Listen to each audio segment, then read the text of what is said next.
Bien chicos, vamos a iniciar nuestra clase correspondiente al triángulo rectángulo y teorema de Pitágoras. Antes que nada vamos a recordar que era un triángulo rectángulo. Como explicamos anteriormente, un triángulo rectángulo es aquel triángulo que tiene un ángulo recto o de 90 grados, como se muestra aquí en la figura. ¿Cuál es la importancia de un triángulo rectángulo? Bueno, su importancia radica en que cualquier otro triángulo, oblicuo ángulo, puede ser dividido en dos triángulos rectángulos, como se muestra aquí. En este caso nosotros tenemos un triángulo obtusángulo, y lo que nosotros hacemos para convertirlo en unos triángulos rectángulos, pues es trazar las alturas, como nos dice aquí el documento. Trazamos una altura en el ángulo obtuso, entonces trazamos una perpendicular al lado opuesto a ese ángulo obtuso, y entonces convertimos nuestro triángulo oblicuo ángulo u obtusángulo en dos triángulos rectángulos. Es decir, que cualquier triángulo que no sea rectángulo se va a convertir en un par de triángulos rectángulos. Por tal motivo, el estudio de cualquier triángulo se va a realizar a partir de triángulos rectángulos. Como luego les digo, entonces el triángulo rectángulo es la base del estudio de cualquier otro tipo de triángulos. Bien, el primer paso consiste en identificar los lados de un triángulo rectángulo. Cada lado recibe un nombre en particular. ¿De acuerdo? Bien. El estudio de los triángulos se inicia nombrando correctamente a los lados de un triángulo rectángulo de la siguiente manera. Primero, vamos a hablar de la hipotenusa. La hipotenusa es el lado más largo de un triángulo rectángulo. Vamos a ver, yo tengo aquí tres lados en un triángulo rectángulo. ¿Sale? Entonces los tres lados serían sería este y este. Si yo los pudiera medir con una regla, evidentemente, bueno, aquí se observa que este es más pequeño que este, y a su vez este es más pequeño que este. Entonces el lado más largo es el que está aquí con la línea roja. A ese lado más largo se le conoce como hipotenusa.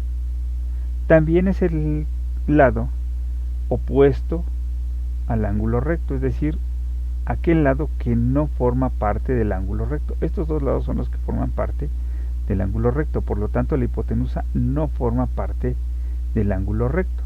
Es decir, cuando no forma parte de ese ángulo se llama opuesto. Entonces este es el lado opuesto al ángulo recto.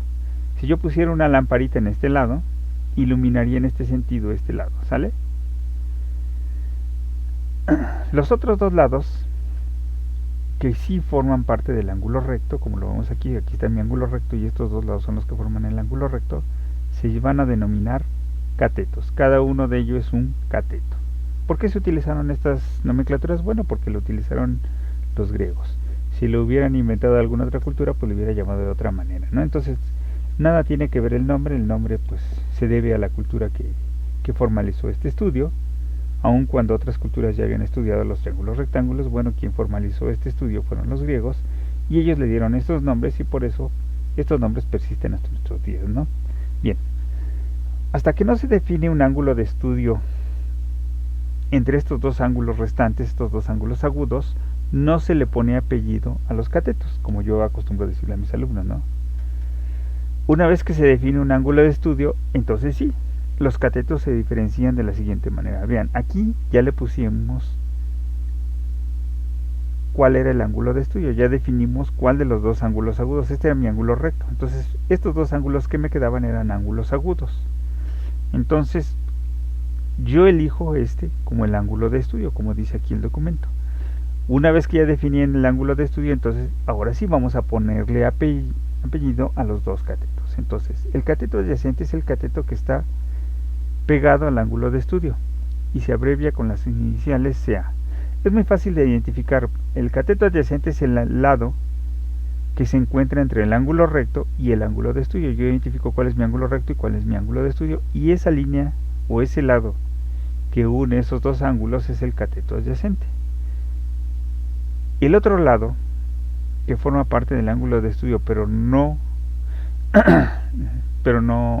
se encuentra entre el ángulo de estudio y el ángulo recto, pues es el cateto opuesto. Se llama opuesto porque está aquí, está hasta el otro lado del ángulo de estudio, o bien no forma parte del ángulo de estudio. Del ángulo de estudio está formado por la hipotenusa y por el cateto adyacente, ¿sale? Entonces el lado que que no forma parte del ángulo de estudio es el cateto opuesto. Sus abreviaturas pues son CO para cateto opuesto, CA para cateto adyacente y H para hipotenusa. Bien, en los siguientes triángulos vamos a identificar correctamente los lados de un triángulo rectángulo, ¿no? Tenemos 4 triángulos rectángulos y vamos a identificar correctamente los lados. ¿Cómo lo vamos a hacer? Bueno, aquí me dan los triángulos rectángulos y me indican cuál es el ángulo recto y cuál es el ángulo de estudio. Recuerden que si no me indican el ángulo de estudio, pues yo no sé, ¿no? Bien, en el primer paso que vamos a hacer es identificar el ángulo que se encuentra entre el ángulo recto y el ángulo de estudio. En este caso tengo el ángulo recto y el ángulo de estudio, entonces este es mi cateto adyacente. Yo veo en el segundo ejercicio, este es mi ángulo recto y este es mi ángulo de estudio, entonces este lado que los une es el cateto adyacente.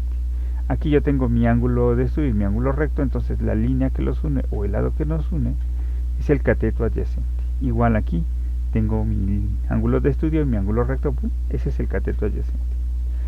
El otro lado que forma parte del ángulo recto, es decir, si este es el ángulo recto, el otro lado va a ser el cateto opuesto, el otro lado va a ser el cateto opuesto, el otro lado es el cateto opuesto, como está aquí, y el otro lado que forma parte del ángulo recto pues va a ser el cateto opuesto.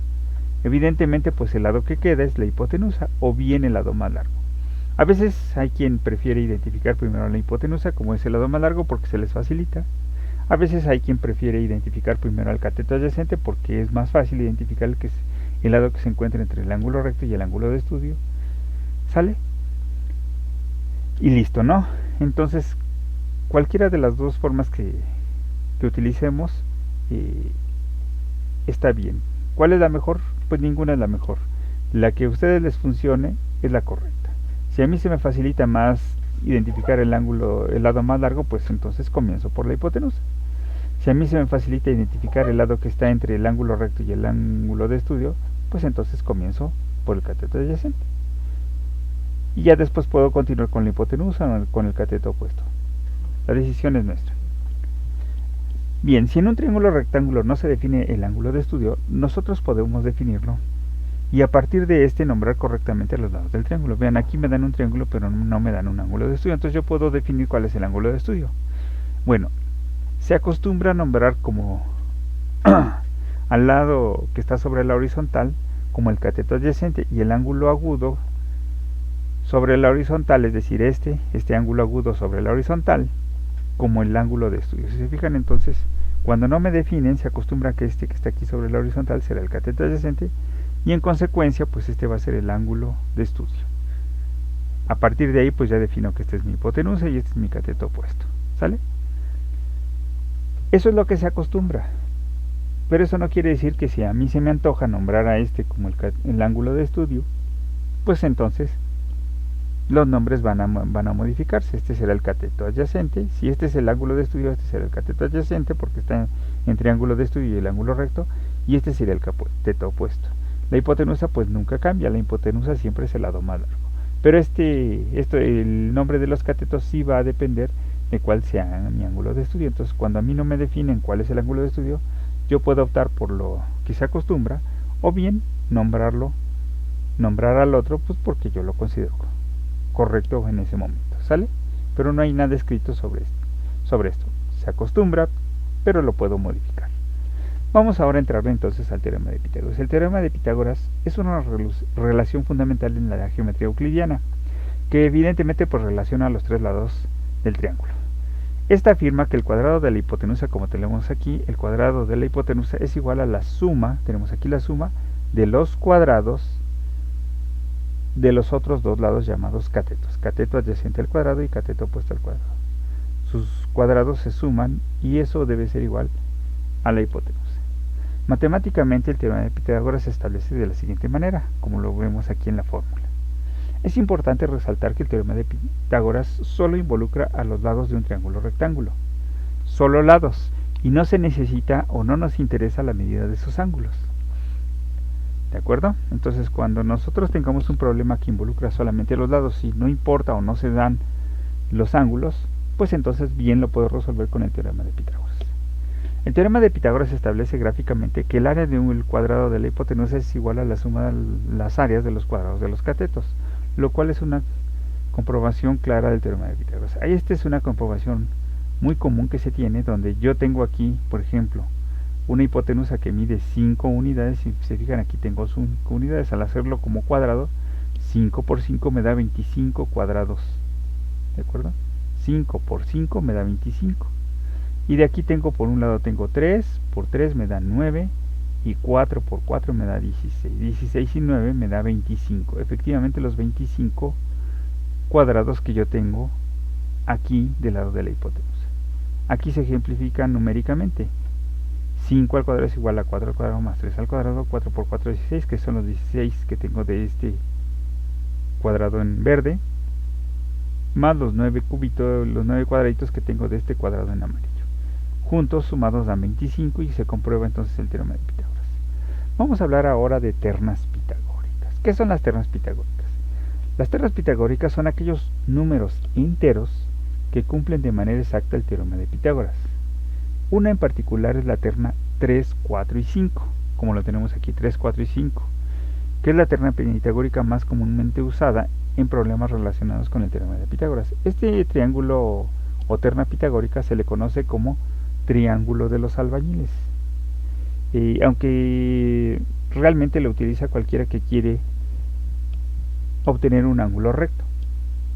Por ejemplo, cuando un albañil va a construir un cuarto en un lugar y quiere que ese cuarto, o por lo menos las paredes de ese cuarto, estén perfectamente en ángulo recto a 90 grados, pues lo que se acostumbra es trazar este triángulo 3, 4, 5, ya sea en metros, y bueno, si cumple con estas medidas, pues entonces aseguran que es un triángulo rectángulo, ¿sale? Se está formando un ángulo recto. También lo utilizan, por ejemplo, los carpinteros, lo utilizan, por ejemplo, los herreros. Yo cuando trabajaba en una empresa que hacíamos piezas en fibra de vidrio y teníamos que trazar ángulos rectos, pero hacíamos ángulos rectos muy grandes. A veces hablamos de que hacíamos tanques de 21 metros de diámetro, pues entonces había que trazar a veces ángulos rectos, ¿sale? Y utilizamos pues este triángulo 3, 4, 5. ¿Cómo se hace? Bueno, yo trazo aquí una línea de 4 metros, trazo una circunferencia de 5 metros, utilizando este centro, este extremo de la línea de 4 metros, trazo un círculo de 5 metros, me quedaría un círculo como de este tamaño, y del otro extremo del lado de 4 metros trazo uno de 3. Entonces cuando yo trazo 3 metros, el punto donde se cruzan esta circunferencia de 5 con esta circunferencia de 3, es el punto donde yo voy a trazar de este extremo a este y obtengo un ángulo rectángulo. Así lo hacen los albañiles, o en este caso nosotros cuando trabajamos la fibra de vidrio. Entonces cualquiera que quiera trazar un ángulo recto puede utilizar esto, los carpinteros, los herreros en general, pero se conoce como el triángulo de los albañiles. Bien, es también común utilizar múltiplos de esta terna pitagórica, las cuales se obtienen al multiplicar cada número de la terna 3, 4, 5 por un número entero. Las nuevas ternas pitagóricas obtenidas cumplen el teorema de Pitágoras de manera exacta, y en consecuencia estas también son ternas pitagóricas, como se muestra a continuación. Entonces, ¿qué es lo que hago? Yo tomo los números de la terna pitagórica, tengo 3, 4, 5, y cada una la multiplico por un número, el cual el que se me pegue la gana. En este caso voy a utilizar el 2. 3 por 2 me da 6, 4 por 2 me da 8, 5 por 2 me da 10. Entonces los valores del triángulo de los albañiles se van a modificar a 6, 8 y 10. Ya no voy a tomar 3, 4 y 5, 3, 4 y 5, sino 6, 8 y 10. Y este triángulo con estas medidas también cumple de manera exacta el teorema de Pitágoras. Vamos a ver, si yo tengo la hipotenusa al cuadrado, que es 10 al cuadrado me da 100, 6 al cuadrado me da 36 y 8 al cuadrado me da 64. 64 y 36 pues me da 100. Y efectivamente esta terna pitagórica 6, 8, 10 también cumple de manera exacta con el teorema de Pitágoras. Si lo hice entonces con el valor de 2, pues también podría ser con el valor de 3. Multiplicamos 3 por 3, 9, 4 por 3, 12 y 5 por 3, 15. Ahora la terna pitagórica es 9, 12, 15. 9, 12 y 15. Verificamos si numéricamente se cumple. Efectivamente, 15 al cuadrado es igual a 9 al cuadrado más 12 al cuadrado. 15 al cuadrado es 225. 9 al cuadrado es 81 y 12 al cuadrado es 144. 144 más 81 me da 225. Y efectivamente cumplen de manera exacta sin decimales. Eso significa que sea de manera exacta, es que no da decimales, acuerdo? Cumple de manera exacta el teorema de Pitágoras, y entonces son terna pitagórica 9, 12 y 15. Entonces vamos a probar con el 4. 3 por 4, 12, 4 por 4, 16, 5 por 4, 20. Ahora la terna pitagórica es 12, 16 y 20. Como lo tengo aquí, 12, 16, 20. Sustituyo en la fórmula, 20 al cuadrado me da 400, 12 al cuadrado me da 144, 16 al cuadrado me da 256. Cuando sumo estas dos cantidades, efectivamente son 400, y pues también cumple el teorema de Pitágoras de manera exacta, por lo que es también terna pitagórica. Bueno, pues entonces ya lo puedo hacer por cualquier número, ya no hay ningún problema, ¿no? Entonces vamos a verificar. Finalmente yo pongo aquí la multiplicación por 10, porque es muy recurrente en problemas que tienen que ver con el teorema de Pitágoras. 3 por 10 me da 30, 4 por 10 me da 40 y 5 por 10 me da 50. Ahora la terna pitagórica es 30, 40, 50. Lo verificamos y pues efectivamente se cumple, ¿no? Entonces, bueno, aquí no estaba modificado, ¿no? Entonces aquí vamos a poner, no está modificado aquí. Entonces ponemos aquí 50 al cuadrado. Me da 2500, ¿no? Aquí yo tengo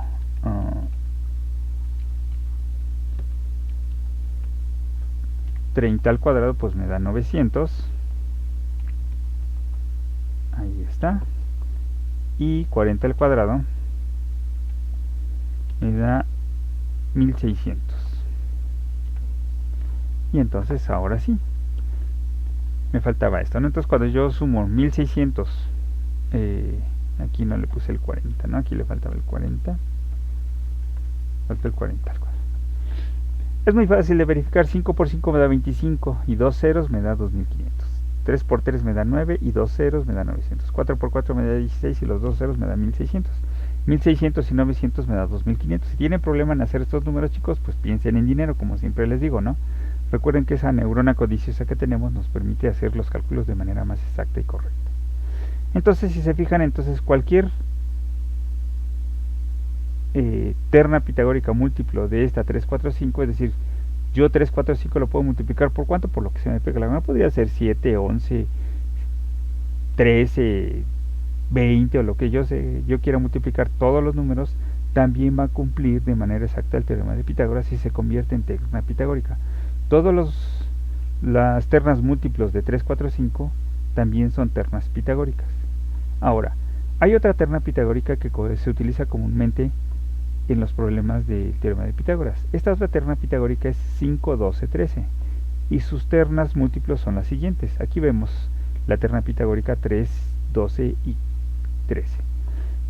La hipotenusa vale 13, 5 y 12. 13 al cuadrado me da 169, 5 al cuadrado me da 25 y 12 al cuadrado me da 144. 144 más 25 me da 169 y vemos que no hay decimales. Entonces cumple de manera exacta el teorema de Pitágoras. Es terna pitagórica. En consecuencia, todos sus múltiplos también son ternas pitagóricas. Al multiplicar por 2 me da 10, 12 por 2, 24, 13 por 2, 26. Entonces, 10, 24 y 26, como lo tengo aquí, también es una terna pitagórica.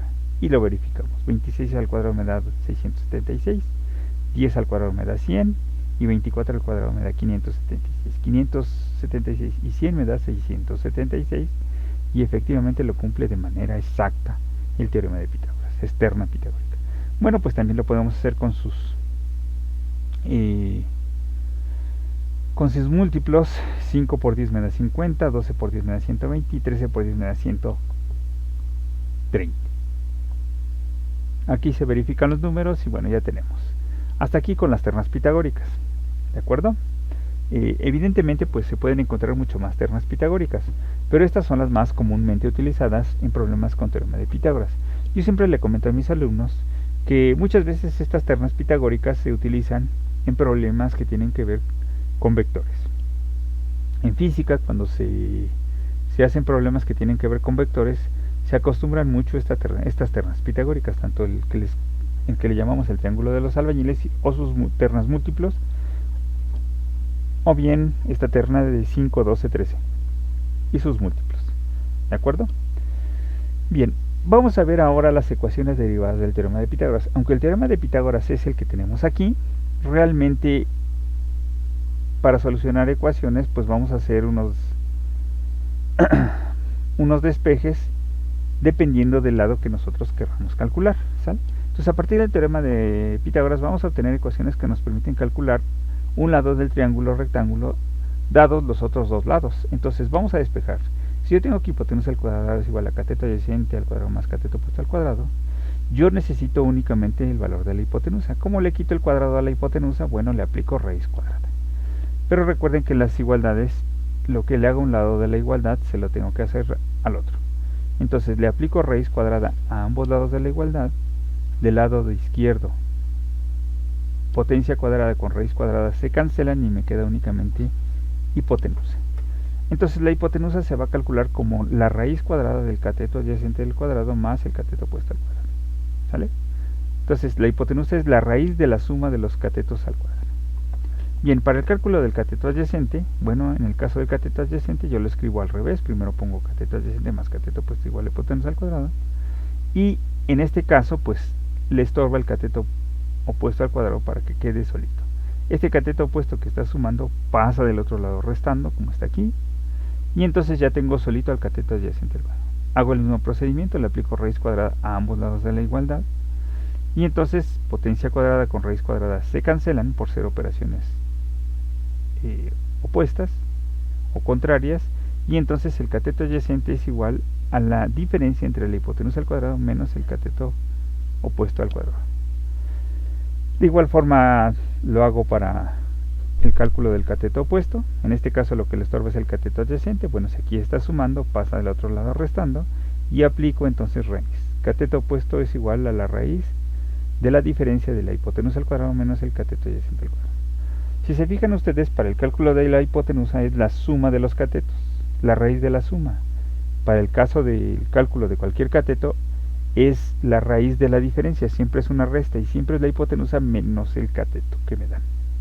Para que a ustedes les quede claro, cuando yo voy a buscar un cateto, voy a calcular un cateto, en la raíz va a ir una resta. En el caso de buscar la hipotenusa, en la raíz va a ir una suma. Bien, aquí es conveniente explicar algo. En problemas situados o de aplicación en la realidad, es común que se haga referencia a algunos objetos que es importante aclarar antes de plantear problemas. Cuando se hace referencia a árboles, en problemas que tienen que ver con el teorema de Pitágoras, no se trata de árboles frondosos como los que tal vez dibujabas, sino más bien árboles que crecen perfectamente verticales, como podría ser un pino, un álamo o un ciprés. No se trata de árboles así como que frondosos, ¿no? ¿Por qué? Porque muchas veces vamos a utilizar la sombra, vamos a utilizar la altura del árbol, y estos no se acostumbran a utilizar. Se acostumbran a utilizar este tipo de árboles. Continuamos. Es común hacer referencia a estructuras como edificios, paredes. Tenemos aquí edificios, paredes, como tenemos aquí, casas, postes, antenas, que se deben considerar perfectamente verticales. Cuando hablamos de un edificio, pues evidentemente es un edificio perfectamente vertical, no un edificio chueco, ¿no? No se les va a ver, no, pero es que yo he visto edificios así chuecos. No. Cuando en problemas de teorema de Pitágoras hablamos de edificios, son edificios perfectamente verticales, son postes perfectamente verticales, antenas perfectamente verticales y paredes perfectamente verticales. Asimismo, cuando se habla sobre el piso, se asume que este es perfectamente horizontal, ¿no? Si se trata de un piso inclinado, en el problema se debe de aclarar, ¿sale? Entonces, cuando decimos solo piso es horizontal. Bueno, si decimos un piso con una inclinación, bueno, entonces ya lo aclara el problema. Dicho todo esto, pues ya podemos plantear problemas situados con el teorema de Pitágoras. Vamos a resolver algunos ejemplos.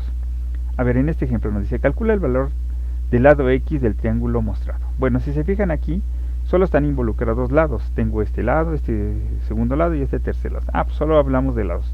Los ángulos no están considerados. El primer paso es identificar correctamente los lados del triángulo. Recordemos que si no se define un ángulo de estudio, el lado horizontal se va a considerar como el cateto adyacente, el otro va a ser el cateto opuesto y la hipotenusa, ¿sale? Entonces, ya tenemos aquí definidos hipotenusa, cateto opuesto, cateto adyacente. Y bueno, es importante identificar cuál lado es el que vamos a calcular. Aquí está identificado el lado que vamos a calcular con esta elipse de color verde, ¿no? Una vez identificado el lado a calcular, pues buscamos la fórmula. Regresamos aquí. ¿Cuál era la fórmula del cateto opuesto? Cateto opuesto es igual a la raíz de la hipotenusa menos el cateto adyacente al cuadrado. es igual a la raíz de la hipotenusa al cuadrado menos el cateto adyacente al cuadrado. Elegimos la fórmula correcta para calcular el cateto opuesto, como lo tenemos aquí. Lo que resta es simplemente sustituir los valores. Si la hipotenusa vale 21, pues es hipotenusa al cuadrado, 21 al cuadrado. El cateto adyacente es 15. El cateto adyacente al cuadrado será 15 al cuadrado. Hacemos números. 441 menos 225 me da 216.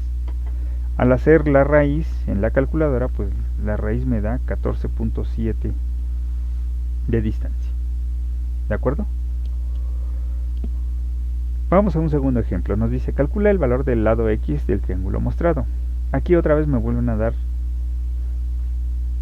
dos lados del triángulo, y me dan que calcule el lado X. En este caso es el lado sobre la horizontal. Nuevamente no se define ángulo de estudio, por lo tanto yo defino que este es el ángulo de estudio y este es el cateto adyacente. El lado más largo es la hipotenusa y el otro lado que forma parte del ángulo recto es el cateto opuesto. Identificamos que a mí me están pidiendo el cateto adyacente y busco la fórmula de cateto adyacente. Aquí está la fórmula de cateto adyacente. Identifico los valores y sustituyo. Hipotenusa es 30, 30 al cuadrado, como dice la fórmula. Cateto opuesto es 12, 12 al cuadrado, como dice la fórmula, y se están restando, ¿no? Pues cuando busco cateto se resta, cuando busco hipotenusa es suma. 30 al cuadrado me da 900, 12 al cuadrado me da 144. 900 menos 144 me da 756, y al hacer la raíz me da 27.5. Muy sencillito, ¿sale? Vamos al ejemplo 3. Nos dice, calcula el valor del lado X del triángulo mostrado.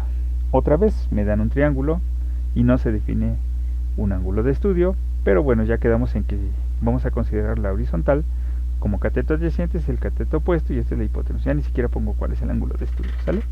Ya están definidos entonces los lados de mi triángulo rectángulo.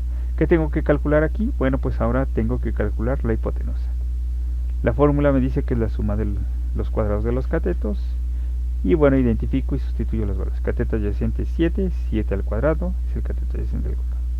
9 lo elevo al cuadrado porque es cateto opuesto al cuadrado. 7 por 7, 49, 9 por 9, 81. 81 y 49 me da 130.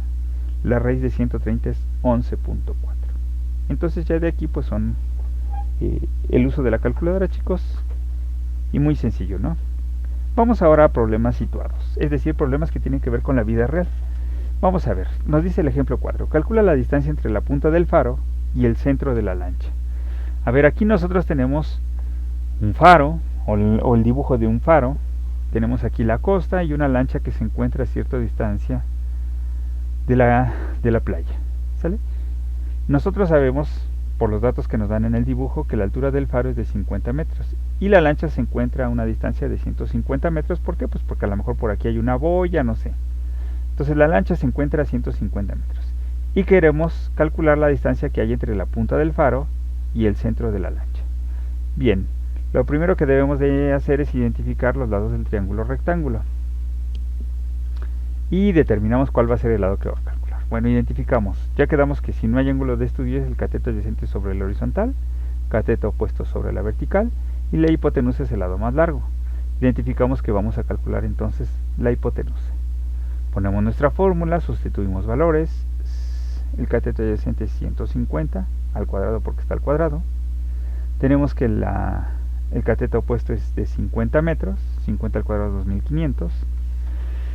Y bueno, al hacer los números y sumar me da 25.000. La raíz de 25.000 pues me da 158.1 y está resuelto. Es muy sencillo, ¿sale? Hay que partir primero de una identificación correcta de los lados del triángulo y bueno, elegir la fórmula y la sustitución. Lo demás son números en la calculadora y listo, ¿sale?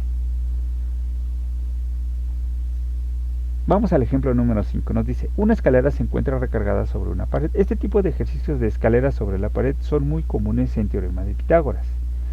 Se van a hacer recurrentemente. Entonces nos dice, si la longitud de la escalera es de 4 metros, ¿sale? La longitud o lo que mide la escalera son 4 metros que tenemos aquí, y el pie de la escalera está separado 1.5 metros. ¿Qué se llama pie? Bueno, si ustedes observan aquí, en la base de la escalera, normalmente se le acostumbra a poner unas terminaciones en goma. ¿Sale? ¿Por qué se ponen esas terminaciones en goma? Porque es muy común, o antes, sobre todo antes era muy común que las escaleras se resbalaban. Entonces se corría la escalera y la persona que subía sobre la escalera corría el peligro de sufrir un accidente. Entonces hoy día se le acostumbra a poner estas terminaciones en goma, ¿sale? Y a veces se le pone una especie de péndulo que se adapta perfectamente a la horizontal y ya no está tan inclinado, ¿sale? Entonces depende, por ejemplo, las escaleras de aluminio ya traen aquí una especie de péndulo que se conoce como el pie de la escalera. Si no, estas terminaciones en gomas, para que no resbale la escalera, se conocen como el pie de la escalera, ¿sale? Entonces, el pie de la escalera, es decir, la base de la escalera, está separado 1.5 metros, como dice aquí en el dibujo. Determina la altura que alcanza la escalera sobre la pared, es decir, qué tan altos se ubica la escalera sobre la pared, es decir, vamos a medir una distancia sobre la pared. Bueno, lo correcto primero es identificar los lados del triángulo. Aquí vemos que se forma un triángulo entre la escalera, la pared y el piso, ¿sale? Recordemos entonces que el cateto adyacente va a ser sobre el piso, el cateto opuesto sobre la vertical y la hipotenusa va a estar sobre la longitud de la escalera. ¿Qué tengo que calcular? Bueno, pues obviamente que es la altura sobre la pared, que es sobre la vertical. Entonces es el cateto opuesto. El cateto opuesto, aquí está su fórmula. Sustituyo valores, la hipotenusa mide 4 metros, que es la longitud de la escalera. El pie de la escalera está separado 1.5 metros, que es aquí está, que corresponde al cateto adyacente. Hago números y el resultado me da 3.7, ¿sale? Entonces recuerden ustedes que cuando tengamos así una escalera sobre la pared, pues la pared es vertical, el piso es horizontal y pues la escalera va a corresponder a esta diagonal, ¿de acuerdo? Y listo, ya tenemos nuestra solución. El último ejemplo de esta clase, chicos, es calcular la altura a la que se encuentra la cometa. Si se han soltado 200 metros de hilo y este está a 160 metros sobre la horizontal, ¿por qué se encuentra a 160 metros sobre la horizontal? Porque hagan de cuenta que a lo mejor aquí se encuentra la sombra. A lo mejor fue al mediodía y en ese momento pues la sombra del cometa pues da perfectamente vertical y yo ubico dónde está la sombra y yo puedo medir a lo mejor esta distancia, ¿no? A lo mejor la persona que estaba soltando el cometa estaba aquí y la otra corrió a ver dónde se encontraba el cometa en ese momento y puso ahí una marca. Entonces se mide la distancia, son 160 metros y pues nosotros sabemos que a lo mejor el hilo que compramos era de 200 metros y lo soltamos todo, ¿sale? Entonces sabemos que la longitud era de 200 metros y la distancia. Entonces lo que nos hace falta calcular es la altura a la que se encuentra la cometa. Pues otra vez hay que identificar los lados de mi triángulo rectángulo. Sobre la horizontal estará el cateto adyacente, sobre la vertical el cateto opuesto y sobre la diagonal la hipotenusa. Evidentemente tengo que calcular el cateto opuesto porque es sobre la vertical y bueno, sustituyo valores. La hipotenusa, que es de 200 metros al cuadrado, menos el cateto adyacente, que es de 160 metros al cuadrado, hago números y aplico la raíz. Entonces la altura que alcanza en este caso la cometa es de 120 metros. Bueno, chicos, y con esto concluiríamos nuestra clase de triángulos, rectángulos y teorema de Pitágoras. Nos vemos a la siguiente, chicos. Bye.